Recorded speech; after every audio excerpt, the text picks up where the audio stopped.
my March 4 vlog. I have the questions right here and my interviewee to my left. Let's start.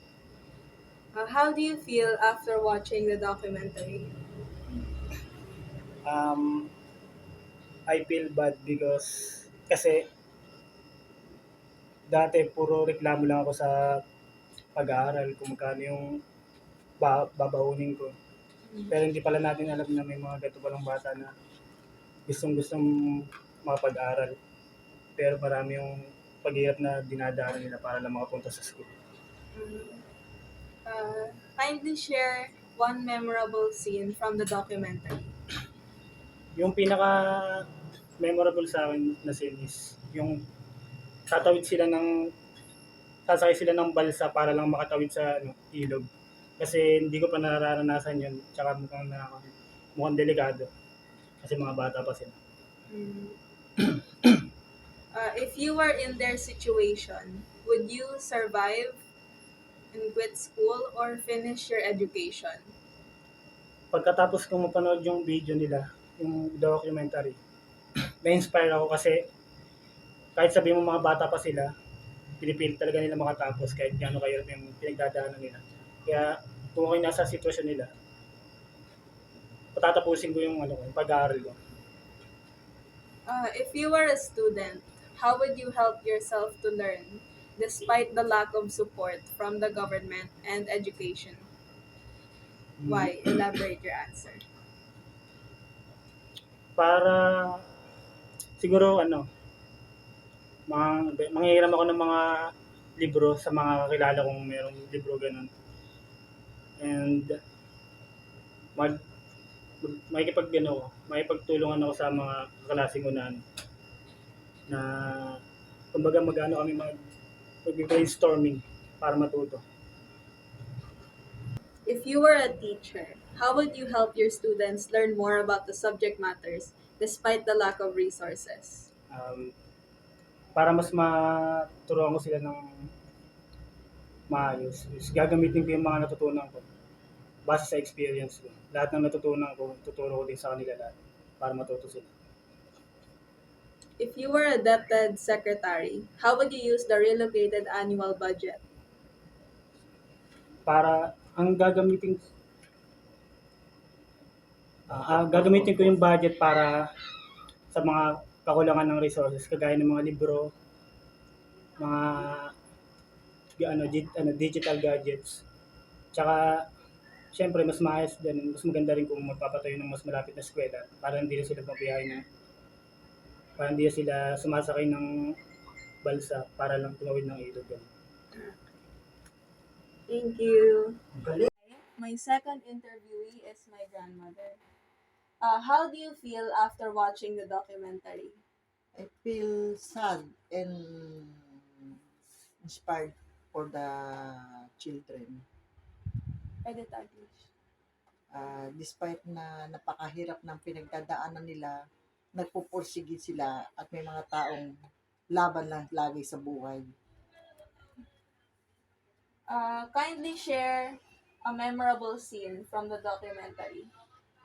Yung mga tumatawid sila sa ilog, umakit sa mga kabundukan, buwis buhay, talagang super tiyaga lang. Nakaka-proud yung mga batang ganun.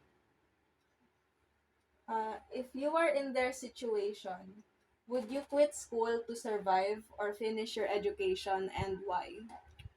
Mas better na finish education kahit napakahirap. Kasi pag nakatapos ka, dun ka makakakuha ng sandata para mabuhay ng maayos, marangal. Yung may pinag-aralan, iba sa walang pinag-aralan. Yung may nalalaman, iba sa walang nalalaman. Kaya dun ako sa makatapos ako ng pag-aaral. If you were a student, how would you help yourself to learn despite the lack of support from the government and educational materials and why? Kung ako estudyante, paano ko tutulungan ng sarili ko makapag-aral? Kahit siguro wala akong baon, wala akong kakainin, makikinig ako at mag-aaral ako mabuti, papasok pa rin ako. Kasi ginawa ko na yun before eh. Mahirap ang buhay namin noon, wala akong baon, wala akong almusal. Nilalakad ko mula dito sa bahay namin hanggang sa makarating ako ng Fortune para lang makapag-aral, para lang makapasok. Hanggang tama naman, nakagraduate ako. Nagamit ko yung pagka-graduate ko ng high school na yon na naglalakad ako ng mga document, marunong akong bumasa, naintindihan ko yung proseso kaysa dun sa wala akong alam. Yun yung naging ano sa akin, tulong nun. If you were a teacher, how would you help your students learn more about the subject despite the lack of resources? Siguro ang ma-advice ko na lang do'n, baka puwedeng halimbawa ang pasok, nakakarating lang ako ng once in a week o sabihin na natin 3 beses sa isang linggo, in advance ituturo ko na sa kanila yung mga susunod pa para in advance habang wala pang pasok o hindi sila makapasok, may napag-aaralan sila at may nalalaman. Yung lahat ng puwede ko ituro sa kanila in advance, ituturo ko na yun. Hindi yung aantayin ko lang kung kailan kami magkikita. Kasi, yun nga, kung dumating yung time na hindi po pwedeng akong lumusong dun sa ilog dahil mataas. At least may alam na yung mga bata kahit pa paano. Makita-kita man kami, kahit wala kaming communication o internet, may nai-advance akong ituro sa kanila na pag-aralan nila. Pwede siguro, yung mga advance na ituturo ko, ipa-xerox ko, phototype ko, para ibigay ko i-distribute ko sa kanila isa-isa ng aralin nila. Mga module. Mga ganun. If you were the DepEd secretary, how would you use the relocated annual budget and why? Sa akin, ang masasabi ko lang sa bagay na yan, siguro kung ako, kukuha ako ng mga piling tauhan na po pwede mag-supervise, lalo na sa mga malalayong lugar, kahit once a month o once a week o twice a month, na chichikin nila yung mga area, eskwelahan, yung mga bata, mga teacher, yung mga napag-aaralan, para kahit paano madugtungan o malaman ko na kung ano ang mga kailangan pa ng mga estudyante. Okay, that's all. Oh wait, meron pa. What is the greatest lesson you have learned as you have watched the documentary? Greatest lesson, natutuwa ako doon sa mga batang nakapagtapos, may mga medalya or else nagkaroon ng magagandang trabaho na biruin mo yung hirap na kanilang nadaanan, sila pa yung lumabas na may silbi sa lipunan. Kasi yung hirap ng pinagdaanan nila, naging challenge sa buhay nila. Doon ako humakaka sa kanila. Thank you. For my third interviewee, we have my sister, and she's camera shy, so she won't be on camera today. How do you feel about watching the documentary? Kindly elaborate on your answer. I feel really inspired by the kids to pursue my education or like my dreams because while they face struggles just to be able to go to school and learn, I have the privilege to have an easier life and I should not take that for granted. Okay. Next question. Kindly share your memorable scene in the documentary and why. Elaborate your answer. That's a hard one. A memorable scene in the documentary was when Atom asked teacher Elizabeth if she was worried about her sixth grade students not being able to read, Can you louder? to which she replies with yes and says that she's concerned that when the students reach high school that they might drop out. If you were in their situation, would you survive or finish your education? Why? Even with all the hardships like those in the documentary coming my way, I feel like I would still be determined to finish my education despite it all just so that I can help my family rise from poverty by getting better job opportunities. Oh, okay. That's a good answer. If you were a student, how would you help yourself to learn despite the lack of support from the government and educational materials? I would do whatever I can to study. I would read most books that I find anywhere and try to practice math, science, and English the most. I wouldn't let my lack of support hinder me from pursuing school because if you really want it, then you will do whatever it takes to achieve it. Okay. If you were a teacher, how would you help your students learn more about their subject despite the lack of resources? I will uh, see. I will constantly find ways to be engaging to my students and have them learn my lessons in a way that will stick with them. I wouldn't put only half my effort on lessons on Mm-hmm. children that so desperately want to learn and are only doing everything that they can to. I will provide them with the necessary resources to study myself if I have to. If you were the DepEd secretary, how would you use relocated annual budget? Why? Elaborate your answer. I will use the budget to fund more schools in more secluded areas, like the one shown in the documentary. I think if I was the secretary, I would allocate a lot of the budget in making sure kids from outside the urban cities would get a fair chance of learning because they deserve that much. Thank you. For my fourth interviewee, we have my grandma's sister with us today. Uh, anong naramdaman mo pagkatapos ng documentary? Humanga ako, bumilib ako sa kanila. Nakita ko yung porsigido sila may matutunan. May marating dahil sa kahit alam nilang delikado, nagsikap pa rin sila. Doon ako bumilib. Share mo yung pinaka-memorable scene sa documentary. Yung pinaka-napahanga ka or natandaan mo. Yung nakita ko sila na kahit na delikado, pilit pa rin silang pumapasok kahit alam nilang buwis-buhay. Kapag ikaw yung nasa sitwasyon nila, mag-quit ka bang mag-aral or tatapusin mo ang edukasyon mo? Hindi ako mapukwit kasi gusto ko talaga may matutunan dahil mahirap ang lumaki na walang alam at marami kang pangarap na matupad gamit ang pinag-aralan. Yan ang pinaka-the best. Kapag ikaw ay estudyante, paano mo tutulungan ang sarili mo kahit na wala kang support sa government at wala kang mga gamit pang-aral? Gagawa pa rin ako ng paraan para may matutunan ako. Titilis pa rin ako kahit wala na ako. Importante sa akin, ay marating ako.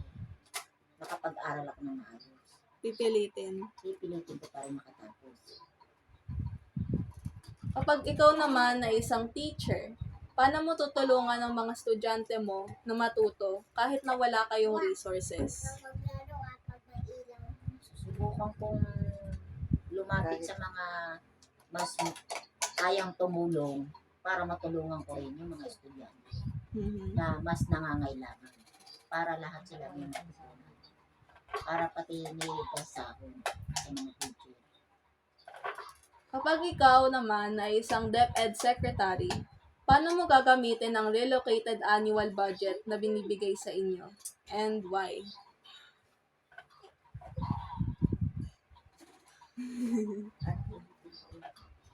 Kapag ikaw ay isang DepEd secretary,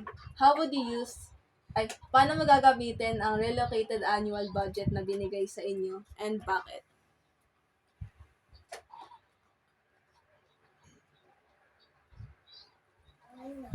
Pipilitin kong makarating sa kanila yung pera na mas kailangan nila Yung para pera. magamit nila sa tamang paraan. Mapaprioritize yung mga sa probinsya. Ganun. Ano yung pinaka-greatest na lesson ang natutunan mo pagkatapos mong panoodin ang documentary? Mga ako sa kanila dahil nakita ko na yung pangarap nila gusto talaga nilang makatapos na may marating sila.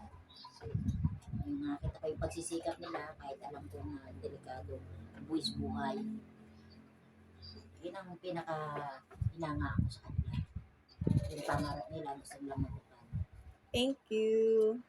For my fifth interviewee, I have my uncle here, and the questions right on this laptop. So, how do you feel after watching the documentary? Nakakalungkot para sa mga kabataang yun ang hindi maabot ng pag-aral, lalong-lalo na sa ating gobyerno na may pondo naman sana pero hindi nakakarating sa mga remote area. Mm. What is the most memorable scene in the documentary? Yung transportation, Transportation. kung i-compare ko doon sa panahon ko, mahirap din yung transportation ko namin kasi naglalakad ako mismo ng more than 1 kilometer para lang makarating sa school. Pero sa kanila, grabe. If you were in their situation, would you quit school and survive, or would you finish your education? Honestly, sorry pero parang hindi. Grabe kasi ang hirap ng, yun nga, tulad ng sinabi ko, ang hirap ng transportation. Mhm. If you were a student, how would you help yourself to learn despite the lack of support from the government and the lack of educational materials? Siguro, sasamantahin ko lang si Jaylin na 12 years old na nagtuturo. Kumbaga mag-aaral na lang ng mabuti, makikinig ng mabuti kay Jaylin para kahit papaano ay may matutunan ako, makasurvive sa pag-aaral. If you were a teacher instead, how would you help your students learn more about the subject despite the lack of resources? Siguro mas maganda siguro or posible kong gawin, ako magpupunta sa mga bahay-bahay nila or lalapit ako sa LGU para humingi ng tulong financial. If you were the DepEd secretary, how would you use the relocated annual budget? Yun nga, pwede kong ibibigay sa LGU at from LGU ibigay sa mismong mga teacher or sa principal ng school para makagawa ng mga gamit. What is the greatest lesson you have learned as you have watched the documentary? Sana doon sa mga tinuturuan ni Jaylin, ma-inspire sila at gayahin din si Jaylin para sa mga susunod na henerasyon ay makapagturo din sila. May i-apply, may i-share yung mga knowledge din nila. Thank you.